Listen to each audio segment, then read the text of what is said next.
Hello, good evening, everyone. I am John O'Loughlin. Welcome to my channel. It's called McDuff Lives. And tonight, I'm very happy to welcome back to the show David Cranmer Underdown. David Cranmer Underdown from Birmingham, Michigan, right? That's right. Right. And once again, it's so fun to just, I don't know, I don't even know where to want to start tonight.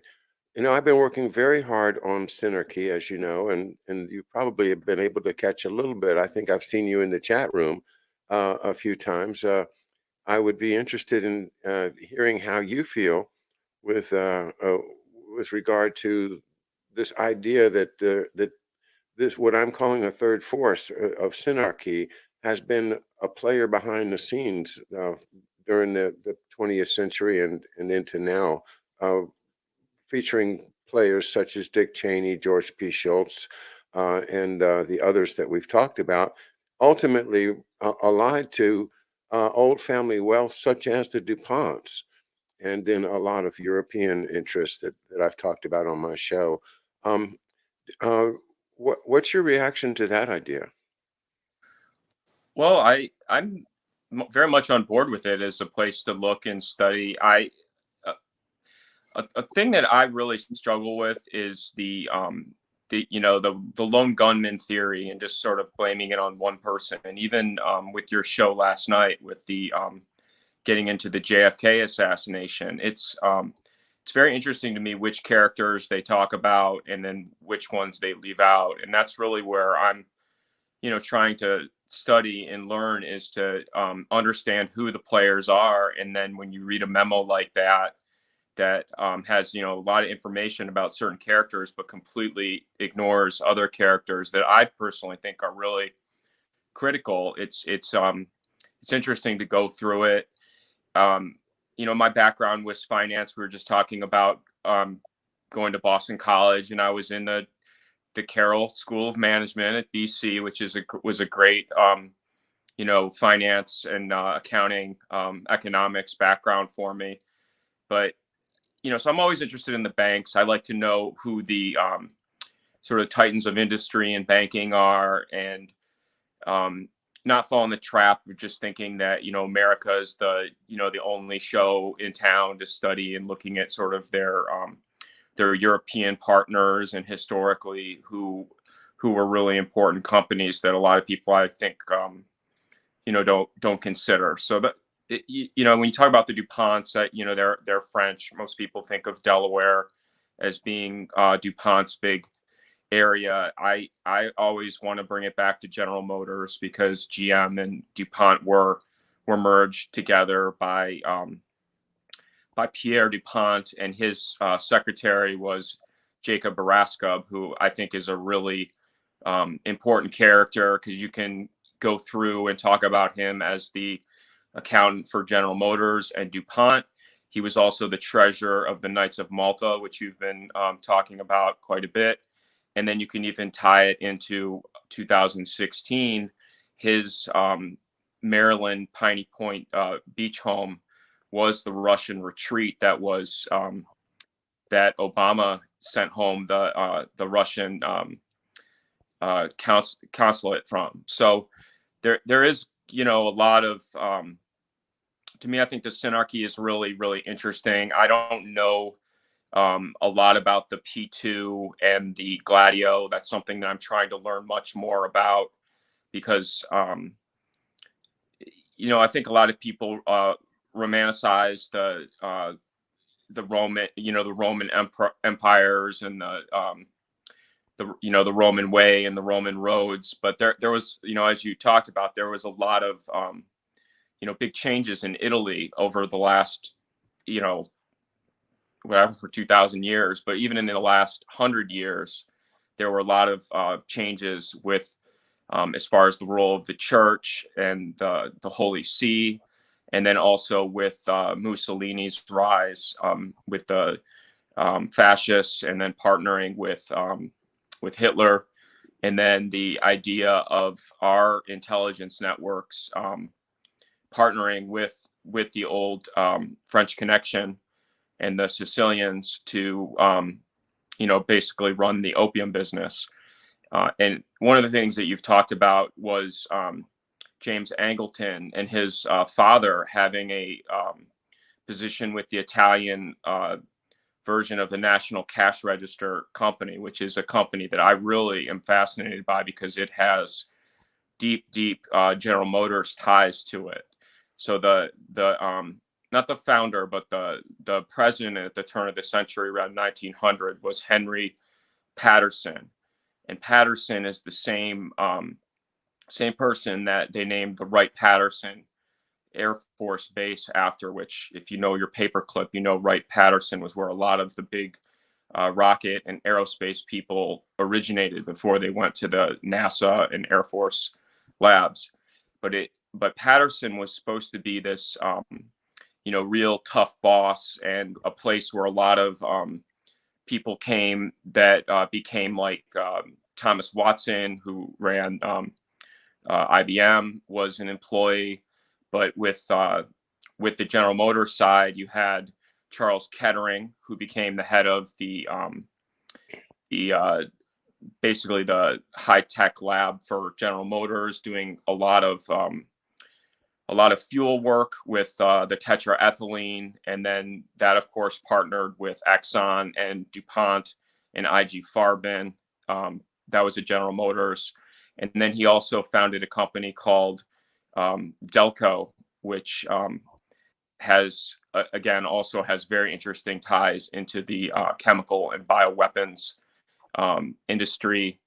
And in that Delco group, you have Strobe Talbot's uncle, who was I think the third Air Force head, but his Talbot family home, which was called the Runnymede Playhouse in Dayton, Ohio, was where they did the plutonium experiments as a faction of the Manhattan Project called the Dayton Project. And there was I'm trying to think of his first name. I think it was Charles Thomas, was the brother-in-law of Talbot, and he was the head scientist for Monsanto. And so Monsanto, people think of it being the seeds and the fertilizer, but they were also involved in the enrichment of uranium. So there's a lot of when you say DuPont, like I pack a lot into the word DuPont because I think of it as General Motors. And growing up in Detroit, we know a lot of GM people, and I have a lot of family friends. And when you do a reading like last night and get into how personal that is for you and your family, I'm very empathetic to that, because I have a lot of characters that are that are like people like Charlie Wilson, who was the Secretary of Defense that worked with Allen Dulles, that did what was called the New Look when they were introducing the CIA, and Dulles was running it. Well, the Secretary of Defense was the General Motors president, named Charlie Engine Wilson, not the Charlie Wilson War that came Yeah, later. But different. he was a dry cleaning customer of ours, and his daughter-in-law was very close friends with my step grandma. So I hear these things, and it's very tangible to me. It helps me remember a lot of the characters, but it's also it's also sad for me, because I feel like nobody ever said any of this. I don't think my parents honestly really know, but I do feel like things happened to my family that were a little bit in parallel with your family. And of course, I didn't have a anybody that worked for J. Edgar Hoover, or was with MacArthur. My family was much more like they didn't my grandpa ran a dry cleaning business in Birmingham, but his father is a very interesting character, because he grew up in Barton Hills, which is a neighbor of Ann Arbor. And again, as I go through the history of Jonas Salk was at University of Michigan, the person that was the Surgeon General under the when they released the the polio vaccine. It was Olivia Hobby was a woman that was the head of the it wasn't Health and Human Service at that time. It was called DEW, which was Department of Energy or Department HEW. of Wealth. But the guy that was the head of the Surgeon General was the University of Michigan medical doctor, which is the background of my dad's mom's family. I've said a couple times, she was a chemist. Her brother was a doctor from U of M. Her dad and her grandfather were all University of Michigan Medical School, and they were, of course, down in Steubenville, Ohio. So they were, they were the Wolf and Cranmers. So they have a lot of German background. So again, it's I try to put it together, but it's a lot of it is very personal. So I'm very empathetic to a reading like that, and I know that the positions your dad had and not having like real clarity on that is something that I'm very driven to try to really understand the character so we can get a really accurate picture of it. Mm-hmm. I tell you, I've been wondering. This is just tossing it out there. It's where I've been up in my head on this question. World War II, as we know now, Hitler was financed by a combination of American, British, and other money, but the American and British part of it is very, very important. Mm-hmm. And also the whole idea of the Hitler's race theory, that also comes out of a lot of American investment in studying this eugenics, et cetera, at Right. Cold Spring Harbor, et cetera. So to a large extent, Hitler was a project of the so-called big banks that we talk about. Um, the question arises is when we have the the background is communism is scary. Russia is communist. We need a big, scary strongman to go and whoop up on Russia so that Western capital can relax and be happy. And that seems to have been the idea behind the support that came from the upper class in Britain and the Wall Street bankers, et cetera, including a lot of the characters we talk about all the time here, the trading with the enemy idea. Well, why didn't Roosevelt go along with that? Well, what was it about Roosevelt that said to him, you know what? We can't go along with that anymore, guys. I know your family, right? This is what I'm saying is Roosevelt, Rockefeller, the Delano family, um, these people have been intermarried for generations.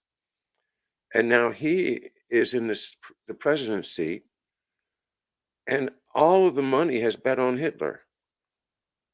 So what makes him the rebel and stand up and say, no, we got to stop this and get in touch with Winston Churchill, and we've got to deal with Churchill and make sure that Hitler doesn't take over the continent and the British Isles.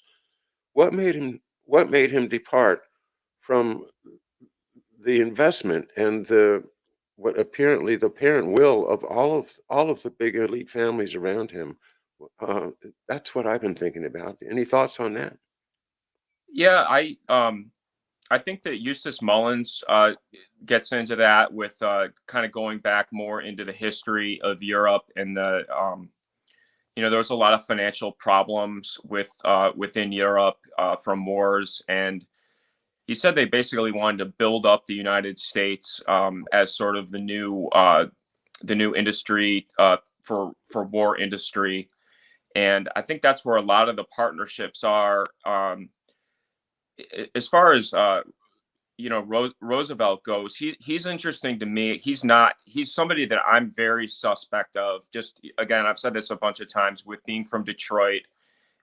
We had the beginning of the bank holiday, and we had the Guardian building collapse in 1933, which to me is just the ultimate inside deal, because you had Henry Ford was dealing with Henry Chapin, who was the Secretary of Commerce, and his background was from from Hudson Motor, and Hudson Motor was named after M.L. Hudson, and his niece was the wife of Edsel Ford.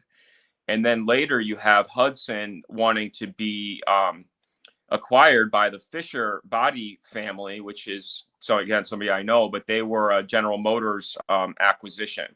And it was actually Queen Wilhelmina, the Queen of the Netherlands, that was the majority shareholder of Hudson Motor Company, which is affiliated with the Hudson department store. So, I extrapolate it from there and then go to her son-in-law, who's Prince Bernard, who is supposed to be very good friends with David Rockefeller. He was an IG Farben employee in Paris during World War II, and he was a founder of the World Wildlife Fund with Godfrey Rockefeller, who was at Bell Helicopter, but also with Aldous Huxley, who of course came over and was working at Caltech, and was working in America. His brother, I'm mixing it. Julian Huxley was the author, and Aldous. I'm mixing them up, but one. Aldous Huxley was the author, and Julian Huxley was the founder of UNESCO. UNESCO And was yeah, also a founder of World Wildlife Fund. So yes, when we were doing your Torbit memo yesterday, the person that was the head of the Canadian World Wildlife Fund was Louis Bloomfield, and he was OSS, and the Perm Index, they say, just on Wikipedia, was part of the SOE, which is, as we know, is the MI6, who's partnered with the OSS at the British Security Coordination at the Rockefeller Center. And you were talking about as far as dividing up the OSS versus the FBI, versus the Army intelligence versus the Navy, and where people went. Well, Nelson Rockefeller was down in South America, partnered with the SOE, with the MI6. So, it's like a long circle, but it's like circling back to Roosevelt. He, and this is something that I was really thinking a lot about today, like, as far as the Kennedy assassination, like, I'm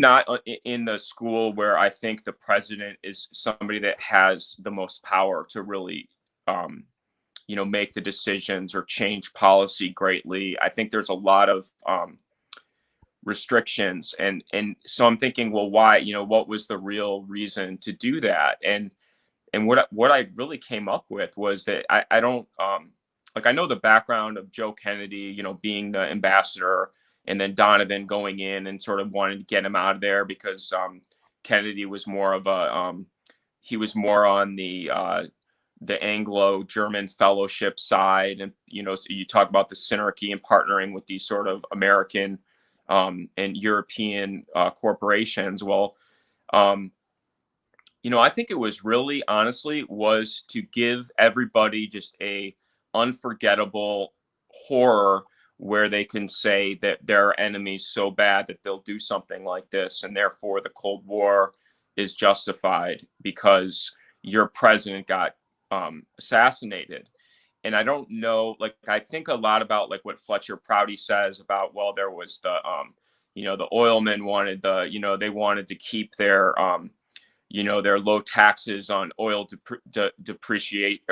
depreciation, or they wanted the F-111 contract, or and I think those are all reasons. But what I'm really getting to is that it's more of a psychological stamp where it was, we are going to take somebody that's young and a beautiful wife, beautiful family, and we're going to do something horrible, so that when we say that, you have this boogeyman, this synarchy, that we're not going to tell you who it is, but you're always going to remember that, when we say it suggests that there is that could do that. And so that's what I've been thinking a lot, because I don't think that a president comes in and can really, rock the boat or just completely change policy or take over. I think that it's, like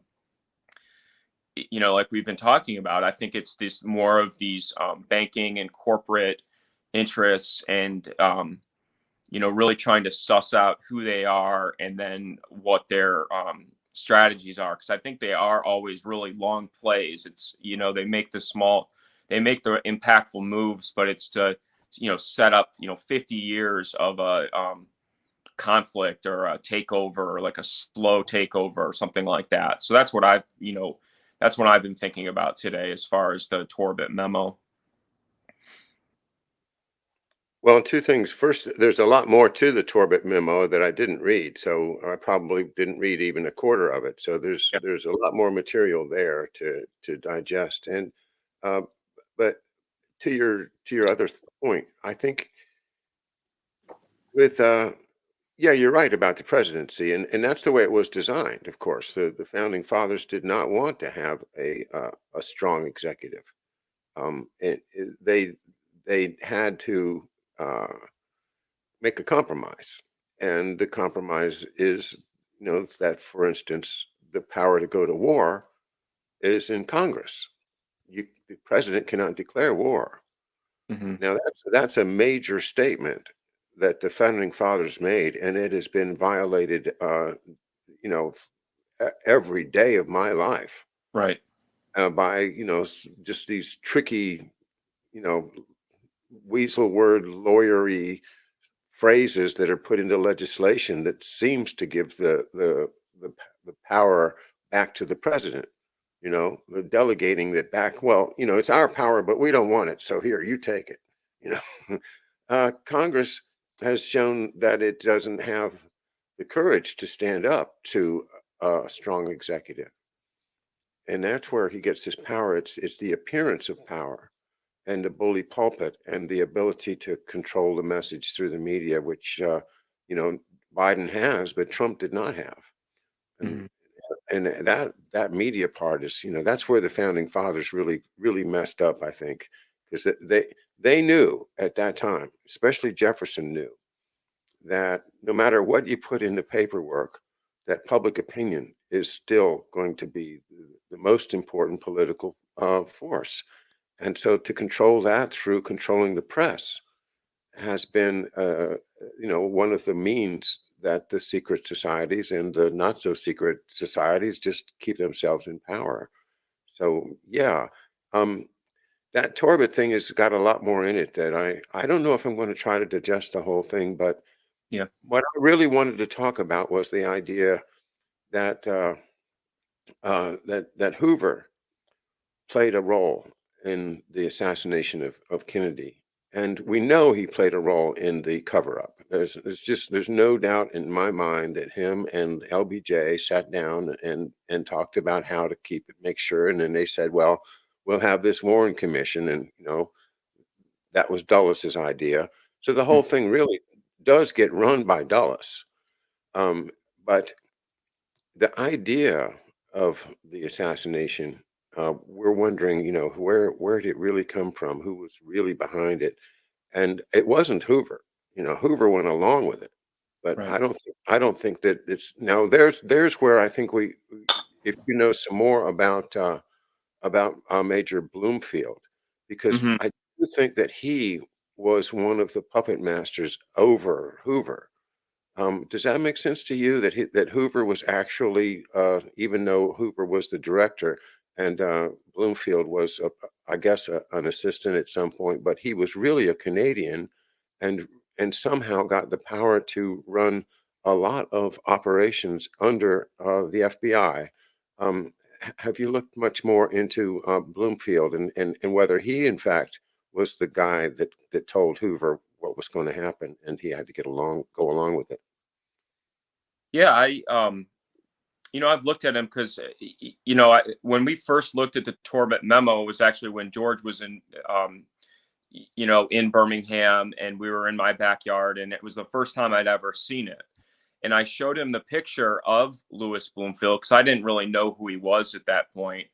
And he looked exactly like Edward Benish, who was the president of Czechoslovakia. And of course, that's very personal for me because my mom went to school with his granddaughter in Bloomington, and so she was Ava Benish, and she was actually in nursery school with my grandma. And it was one of those things where she would go over there, and they had all of the furniture that was from the Baroque furniture from Czechoslovakia.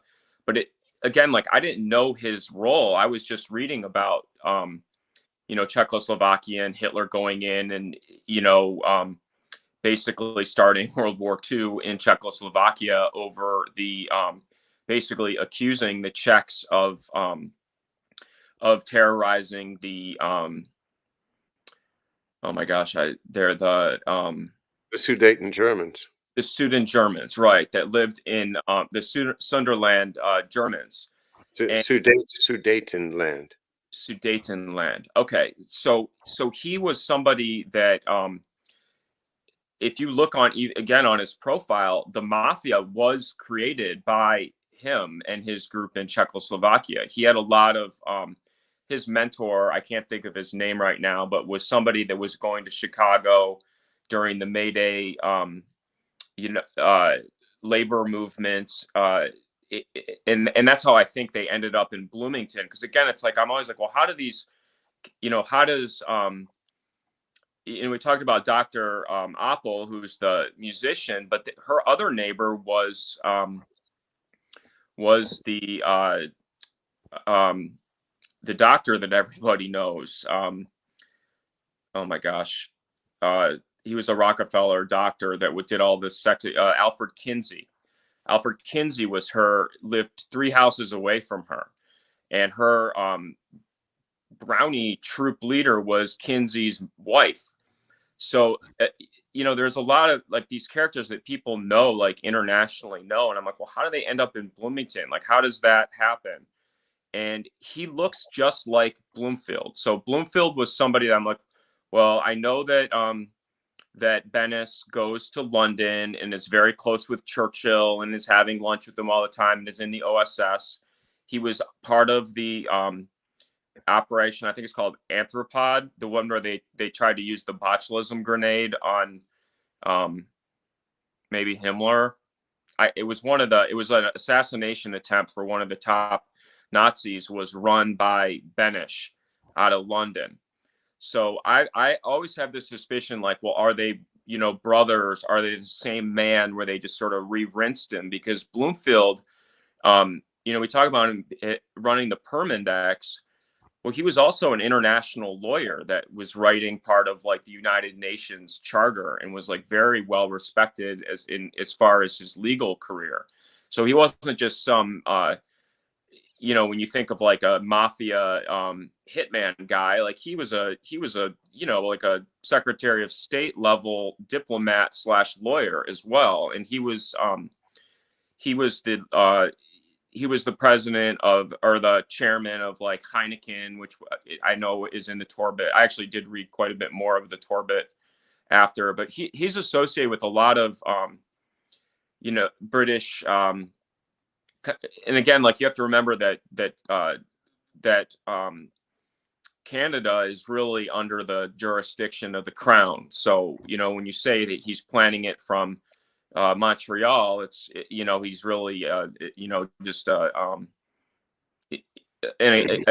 he's an operator for Britain, and again, I'd probably argue that the Crown may not be the top rung in Britain as far as calling the shots. I think they're definitely included, but I really look at a lot of the banking interests as being the ones that really would make a call like that as far as like killing an American president. But Hoover he's very interesting to me because he was a law school or he was a protege of Harlan Stone, the same as Donovan, and he was he was somebody, and I was just reading this today. He was very influenced by um, and I'm not going to remember the name off the top of my head, but the person that basically wrote the decency laws about like sending mail or pornography or things like that. That was sort of his mentor, and so um, when he first started working with the FBI, he was working with Mitchell Palmer doing a lot of the alien asset seizure of between World War I and World War II. And then, of course, later we know that he is supposedly very close friends with Roy Cohn and Louis Rosenthal, who was had was sort of a Brofman type character. He had, I think, is it pronounced Schleckley's? There's the four big liquor companies. It's Shenley's, I think. Shen, yeah, Schchenley. Yeah. yeah, and that was Louis Rosenthal, and then the Brofmans are of course Seagrams, and then there was Hiram Walker, which is big in Detroit, and I forget the fourth one, but there was four major liquor distributors, and of course Joe Kennedy was involved in that as well, with the whiskey and with the sort of the Purple Gang in Detroit. But I look at Bloomfield as being also an operator for that kind of the Brofman network, and also with Roy Cohn was very involved with Montreal, and so we've read that. I've read that Meyer Lansky was somebody that really ran a lot of the kind of the sex blackmail compromise, and that he had information on Hoover that they say that really steered him as far as having a blackmail on Hoover. And I guess with that background of like coming up with the anti-pornography and all that, like maybe that would really affect control him. But again, like I'm just sort of trying to learn these characters. I don't really know the backgrounds, but they also said that Hoover was somebody that was very close with LBJ. I think they were neighbors, and they Yeah, they walked were across the street. there every day. So Yeah. there's a lot of they were talking about Bobby Baker last night, but Bobby Baker, they said, was supposed to be called Little LBJ, like he was his, top aide. So there's a lot of characters that overlap that I feel like the Torbett memo tried to kind of parse people out and make them look like they were separate, when I think there's a lot more, linking that I'm trying to, follow up on and try to understand, because, I think that with the X2, with the double cross, there's a lot of misinformation that's put out there. So you have to, really try to understand the characters to know how the relationships really worked. Well, for instance, the whole idea of the Philby spy ring is now, according to what I'm reading now, is not necessarily.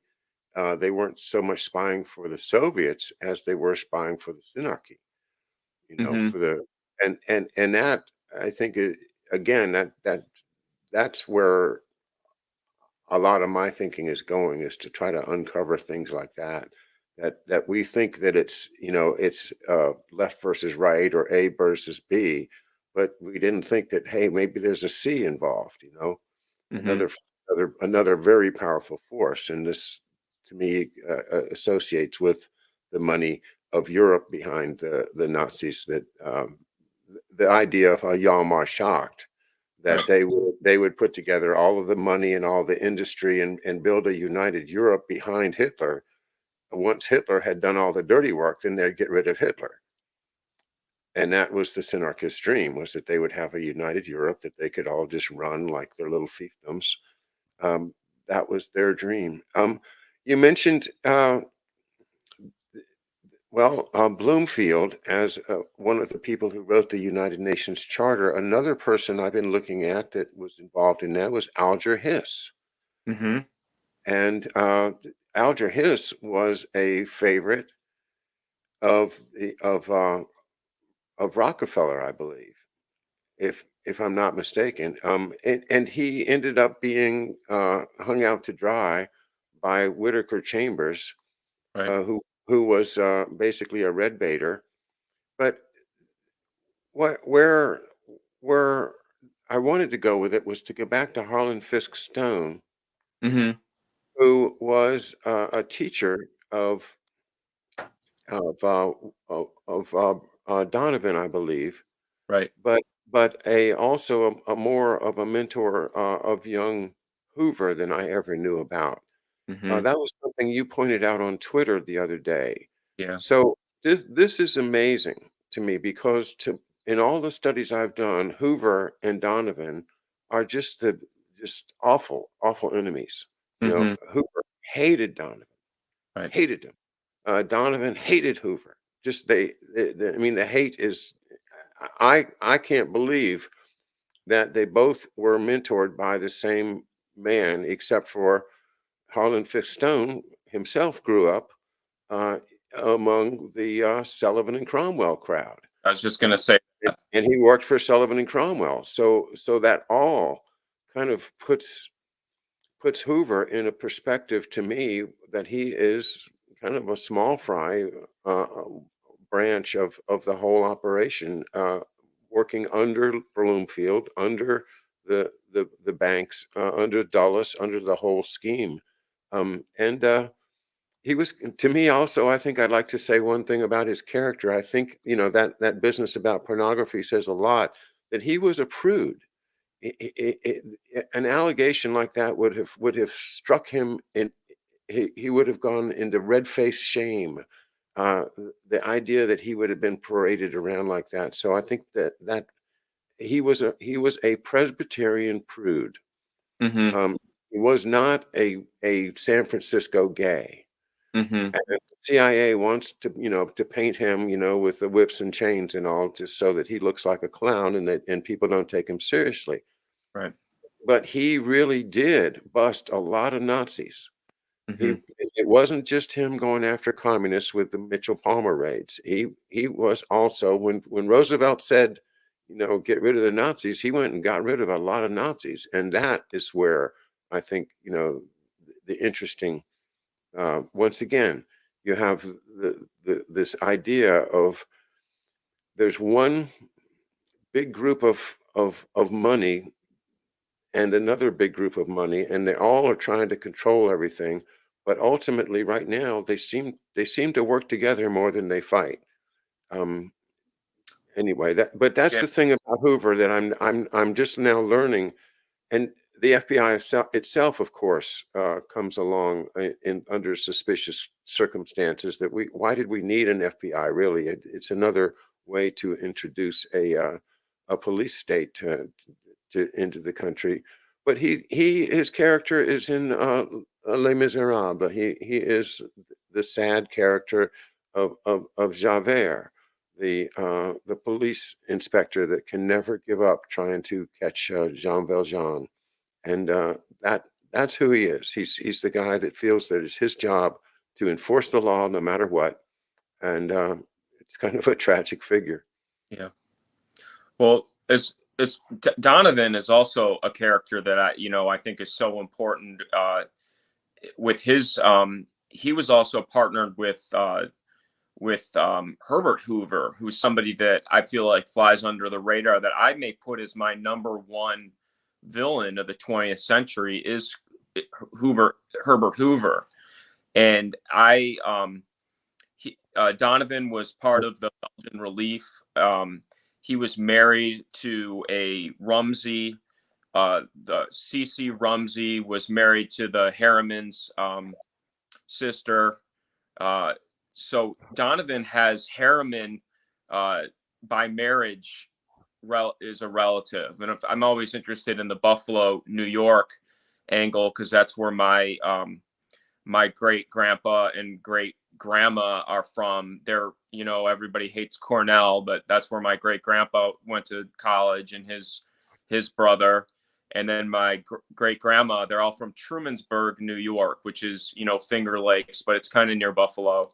And so I'm always curious about that. But that was the Rumsey family was a very important Buffalo family, and they were associated with a lot of uh, Buffalo was a big grain port, and of course you have Niagara Falls. There was a lot of electric power intrigue there, and they also had the Midland Marine Bank, which becomes sort of the American version of the HSBC. They later merged, but it was sort of the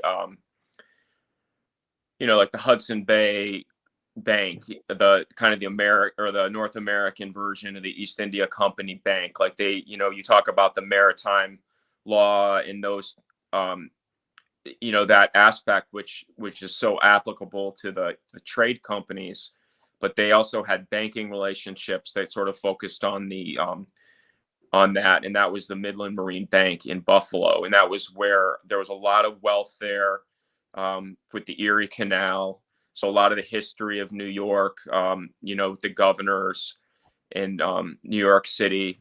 That's something that Donovan also, besides being a Columbia law student with Roosevelt, he was also married into a very wealthy family and related to the Harrimans by marriage, and then also was a Herbert Hoover, operator as well before before Hoover became president, and then he hands off to FDR. So that was that's all very intriguing to me, because the even like learning about Lincoln, like I'd forgotten that Lincoln basically was walking into the storm, that a lot of the secession had started under James Buchanan before, and that he basically was, going into this big conflict, and then with Hoover stepping off right during the Depression and FDR coming in. I'm so interested in it because the Detroit banks, the Guardian Bank, was the bank that created the bank holiday, and that was the justification for the 1933 Banking Act, and then having the New Deal. That was all based on the Detroit banks collapsing, with Henry Ford right in the middle. And then you talk about Russia being this great rival. Well, we don't talk about Arm& Hammer a lot, who was, people think of him as being Al Gore's, sidekick or whatever, but the Father, Hammers are a very interesting character, because they were Arcos and Occidental Petroleum. Arcos was the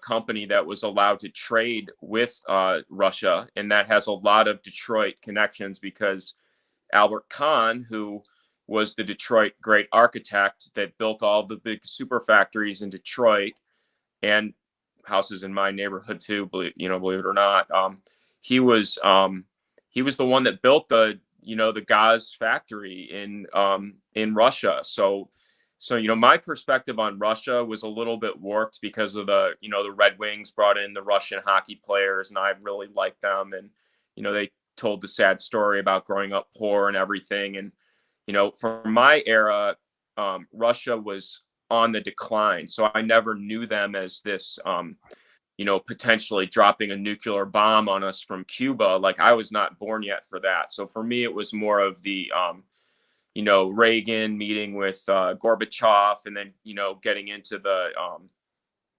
Yeltsin sort of being a clown figure at the end.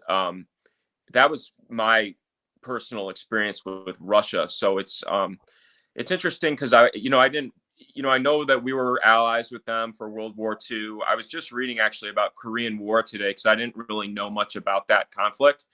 And a lot of the break with Russia being an ally was coming from the Tehran Conference, and then getting into the Russian conflict, where the Russians decided to partner with the communist Mao Zedong China, and then America kind of went with the Taiwanese Chiang Kai-shek. Like those are things I didn't really put together, but Fletcher Prouty talks about that a lot, how we were allies with the Soviets, and then all of a sudden they're the worst, worse than the Nazis. And of course, going into the U-2 and the Kennedy assassination, with Oswald being a U-2 radar operator, and then the Gary Powers, that gets us right to the Richard Bissell, who's a character that is not a peep is talked about Bissell or Dulles or Rockefeller in that Torbett memo, and those are all people I think need to get really strong looks. Well, I agree with you. I think I've been looking at those guys for 2 or 3 years now, and the Torbett thing gives me, I guess, what it really does to me is open up the idea of I really need to include this FBI Division 5 Mm-hmm. in my studies of JFK, and also it is amazing to me that my dad was close enough to Hoover that Hoover would have relied on him to interpret things like spy information coming from the Kremlin. Um, but that apparently is true, and it, I don't know. I don't know what I'm trying to say, except for, as you say, it does get to you. It does get you to you as a family thing. That, Mm-hmm. wow. And then he's right next to people that I would say are creeps, like William Sullivan, Yeah.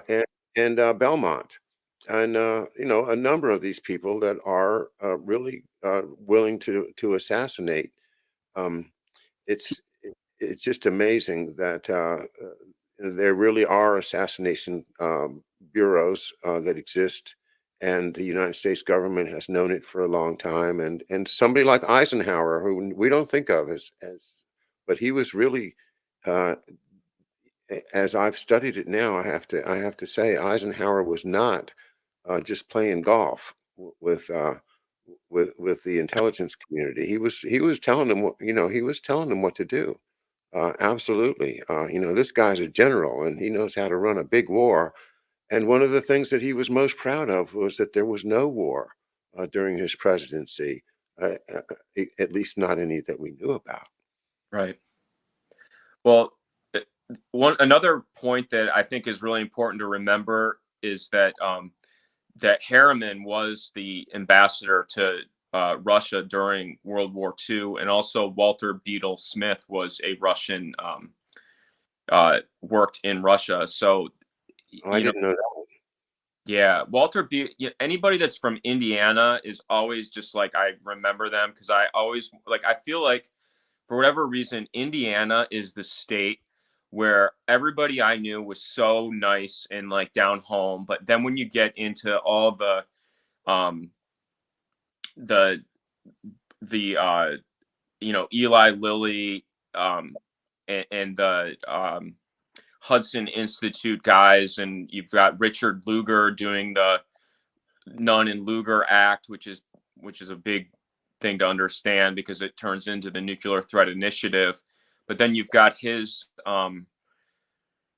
Mitch Daniels, who was the governor, and then was worked under Lugar, and was similar backstory to Robert Mueller. He was a Princeton guy that got in trouble with having LSD and marijuana in his dorm room, which puts him right in that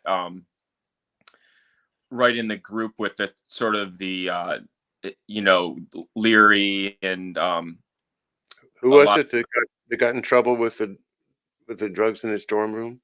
What's that? Who was it that had the drugs in his dorm room? Mitch Daniels. Okay. He was the governor of Indiana. He was a congressman, and then he became the president of Eli Lilly, and he's the current head of Purdue University, which I always wanted to defend because that's where my grandpa went, and my uncle, my aunt, a lot of my family is Purdue people, and they were, it's just sad for me that Lilly is the one that synthesized LSD from Sandoz, and was involved in a lot of these drug programs. Because again, it's like that was, I said a long time ago, like my relatives from Princeton, Indiana, were in the same Wilder Brigade with Eli Lilly, the Colonel Eli Lilly, and then my grandma was her best friend was the librarian of the Lilly Library at Indiana University, and then a lot of people we knew, including the classmate of the the nursery school that my grandma made for the Benish girl, and then my grandpa's co-worker at RCA, um, whose name was Sarkis Tarzan, who did proximity fuses and other things. Those girls went to the Park Tudor School in Indianapolis, which was started by Josiah Lilly, who was the son of Eli Lilly, and he's the one that really built up Lilly to be a big, international pharmaceutical company. He created the first kind of pharmaceutical laboratory. Park Davis in Detroit was another one that did that, which of course, I've talked about that having personal connections too. But I always want to defend Indiana because I feel like the people I knew were really great. And, you get your Dan Quayles that are a part of Cerebus, that were, with Steve Feinberg and DynCorp and all that group. And they used the cover of sort of the weak, geeky guy. But, um, it's sad for me because I always want Indiana to be a good place. Oh, Indiana is a good place. It is. Yeah, you can almost see the moonlight on the Wabash. Um, My you know, grandparents loved the Hoagie Carmichael, and he yeah. wrote Stardust at the right by the law school in IU. I forget the name of the place, but like my mom used to go there after church. Like and I know that there is all the horrible stories of Kinsey. My mom's really good friend's father was his lab assistant, and he insists that it was not the way it's portrayed with all the sex experiments, that he was much more doing the genealogy with fruit flies and stuff like that, and it wasn't all of the sex experiments. But again, like I've never read the books on it. I know Professor Hamamoto studied it a lot. It's just hard for me to believe that like the Bloomington Elm Heights neighborhood had somebody that internationally known. I mean, I know he was a Rockefeller medicine person, but I don't know. I just, again, like I always wanted to defend IU. Well, you've got Hoagie Carmichael on your side, and also Bix Beiderbecke. So you can't you can't lose with those guys. You can listen to those old records. The thing about those old records that's just so astonishing is that they did them in one take. There wasn't a production assistant behind that says, let's hear that again, or let's splice this in, or it was a one take thing. And the musicianship is just awesome. And Hoagie was so creative with his songwriting, and some of it sounds a little dated now, but you got to appreciate the cleverness of the way he put the words in with his very inventive music. I was one other thing, and I'll wrap it up tonight. I was kind of excited to find something about CV Star, which Okay. I didn't. You might already know this, but Hmm. CV Star was a OSS agent, Hmm. uh, and I had studied, China during World War II, mainly from the MacArthur point of view, and thinking of Chiang Kai-shek and all of the dope running and uh, the flying the hump and the CBI theater and all that. And I'm thinking, and yeah, there's no OSS in the China theater. That's MacArthur's law. Right. He was very firm about it. He didn't want anybody in there, you know, loose cannons on deck. We don't want it. I'm in control. I don't want anybody else in here. Well, CV Star went into China against Chiang Kai shek. He went there to help Mao Zedong. I didn't know that. But his OSS team went to supply arms to Mao in fighting the Japanese. And Chiang was completely against arming Mao's people. He knew that Mao's people were coming for him after the war. So I thought that was fascinating that there's CV Star as an OSS agent connecting with Mao during the war, supplying him secretly against the will of MacArthur, against the will of Chiang Kai-shek, who was nominally, the head of the Chinese army. Hmm. And that to me is a big connection because then it goes from Britain to Mao to CV Star, and from there, you can see the connection where Chang's opium deals are going to close.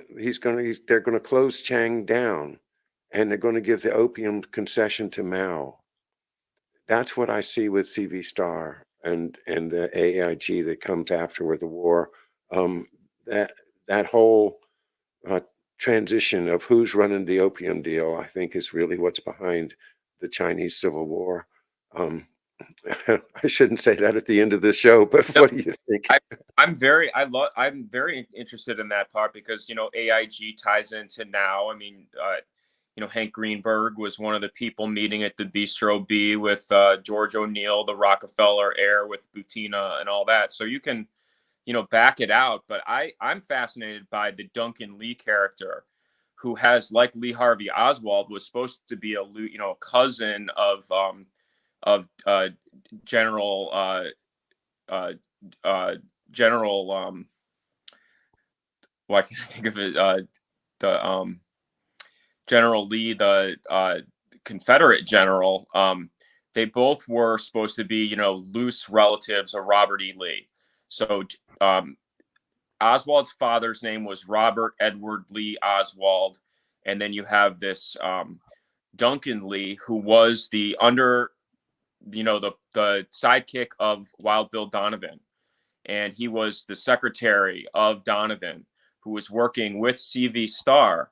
He later is hired by AIG to become the of counsel of AIG, and then of course AIG hires Frank Wisner's son in the '90s, to be of counsel there. So with Wisner, being again another character, like if you talk about Eisenhower being proud of not, having a war, but if you're gonna have an overthrow, and you have to, like George said, you've got to look at who's done overthrows, who's taken out a head of state, which groups do they use to do that, and they had the Operation Ajax was under Eisenhower, which was Iran. They did the FF, which the second F is fat, the F is censored, but that was Egypt. They did that one, and then they did PB Success, which was in Guatemala. So you have to look at the characters that were involved in those operations, and Wisner was and he had the breakdown, but his son is somebody that's still, to this day, is the head. He's at AIG. He's the current head of what's called the International House, which is basically a place for students to, I think, to live. It's like, I don't know if it's a full scholarship program, but it was started by all the Rockefeller brothers, and you have George Soros's brother and sister-in-law, that Daisy Soros, that they were the sponsors of a lot of big characters, like Eric Schmidt, who's at Google, was a International House, and so there's a lot. So you look at the CV Star. I always look at William Pauly, because that was the name of my uncle who went to Wow. Purdue to work for Swift Foods. You were talking about Cuba. Well, Pauly grew up in Havana as a young man, and he set up part of the Flying Tigers, but he also set up Camco, which was the Chinese Air. He set up the Indian Air, National Air, was William Pauly, and he was on executive action, and he was in the JM Wave action as well. Wasn't So, he a sugar industry guy?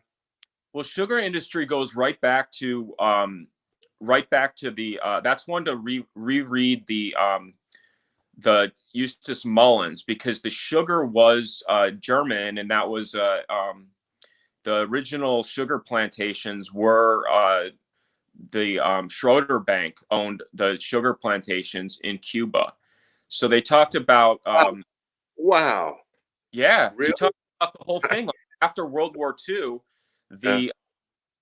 the Schroeder Bank owned all the sugar plantations, and that was, before, that was with the before Castro is inserted, and then of course they bring in the Bay of Pigs being, the whole nuclear threat, right in our back door. So that was a big pretext to, to build up a nuclear defense, to build a security state, was based on Russia putting nuclear weapons in Cuba.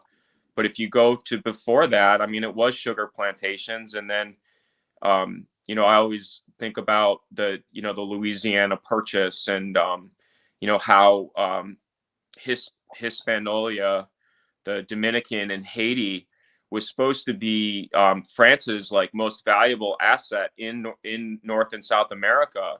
They said it was 8 times more valuable than any other colony, and that was sort of their sugar and rum. They had the sugar and rum index there before they moved it up to New Orleans with United Fruit.